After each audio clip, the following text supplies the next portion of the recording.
طيب، بالحديث عن المنتخب المغربي حفيظ، أصبح الآن هناك رضا على رونار عكس بداية البطولة.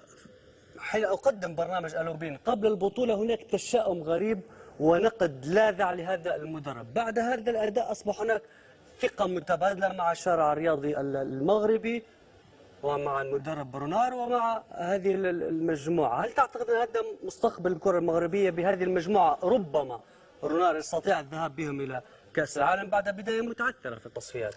طيب، احنا ما دام تحدثنا عن الثقافه خلينا نرجع لك الثقافه المغاربيه في ليبيا وفي المغرب وفي الجزائر وفي تونس وفي حتى مصر.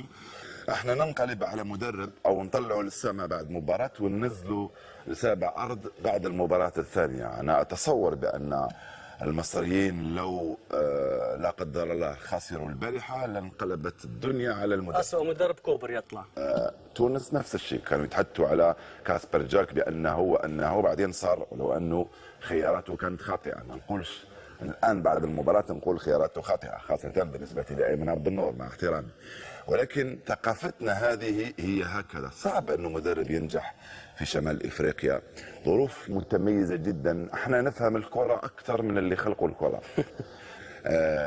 احنا نعتبر انفسنا باننا الافضل. احنا 40 وانتم مع 20 مليون مدرب، وفي مصر 80 مليون مدرب، وفي تونس 12 مليون، لا وفي بس المغرب 5 احنا بس. خمسة الله يبارك. في المغرب كذلك 30 ولا 40 مليون مدرب.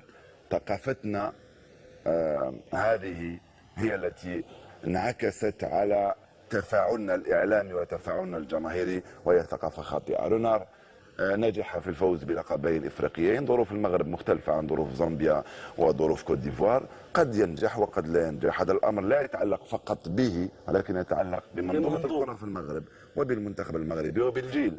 كانت له انتقادات، اعتقد اليوم فيه شويه عجبهم الحال. المباراه البارحه لعبوا مباراه كبيره اعتقد، خاصه في الشوط الثاني. وخانهم الحظ في كثير من الفرص. هذه الكره، هذه كرة القدم.